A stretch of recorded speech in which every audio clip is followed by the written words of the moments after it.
Bonjour, alors je reviens vous donner des nouvelles suite à la vidéo que j'avais faite sur mon problème de batterie.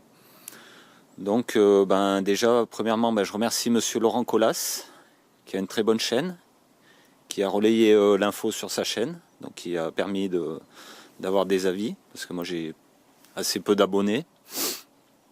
Donc ça m'a permis d'avoir plusieurs avis sur mon éventuel problème. Et puis je remercie aussi David d'Energy DC TV, pareil, excellente chaîne, qui m'a laissé un message et apparemment j'ai trouvé l'explication. Donc a priori ce serait pas un problème d'avoir mis trop d'eau. Avoir mis trop d'eau, ça serait pas un problème en fait. Et puis prendre la densité, c'est pas la meilleure solution pour pour évaluer le niveau de charge de ces batteries. Donc ce qu'il m'a expliqué en fait, c'est bon que le niveau d'eau n'était pas un problème. Ça a dilué ma densité, donc ça m'a faussé ma référence. Donc c'est pour ça que j'étais inquiet. Mais a priori, il n'y a pas de souci parce que pour évaluer la charge, en fait, il faut laisser ces batteries au repos débranchées pendant 24 heures et puis prendre la tension. La tension qu'il y a dans les batteries. Et puis à partir de ce moment-là, vous pouvez évaluer votre niveau de charge. Mais bon, moi, c'est pas évident parce que comme je suis en autonomie, je peux pas trop me permettre de tout arrêter l'installation pendant 24 heures pour laisser reposer mes batteries et voir le niveau de charge.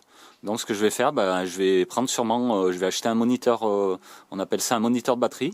C'est un appareil qu'on branche en série sur un des câbles des batteries, le plus ou le moins, je pense que c'est plutôt le moins, et qui permet de visualiser en fait le nombre de kilowattheures, enfin de wattheures plutôt, qui sortent et qui rentrent dans les batteries. Donc ça permet d'avoir en permanence le niveau de charge des batteries. Donc comme j'ai pas ça, il va falloir que je me l'achète rapidement.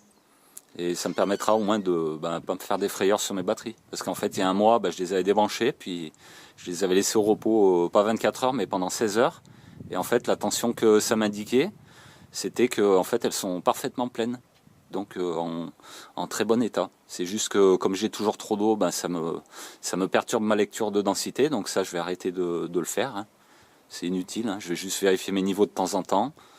Et puis ça suffira. Et je me baserai sur le moniteur de batterie. Et en attendant, comme je ne peux pas me permettre d'arrêter régulièrement mes batteries 24 heures pour voir, et puis que tout fonctionne bien au final, hein, ça marchait très bien avant, hein, c'est juste que je me suis inquiété pour on va dire, pas grand chose quoi en fait. Mais bon, j'avais peur parce que les batteries, ça coûte quand même assez cher. Et puis je peux pas me permettre d'en racheter tous les ans, ou tous les 6 mois, ou tous les 2 ans quoi. Faut qu'elles aillent au moins minimum 3, 5 ans, voire plus quoi. Donc voilà, c'était pour vous dire. Et puis je remercie aussi tous les gens qui m'ont laissé des commentaires avec leurs propositions de solutions et leurs idées et qui ont essayé de m'aider quoi. Donc voilà. Je remercie tout le monde. Allez, bonne journée, à bientôt.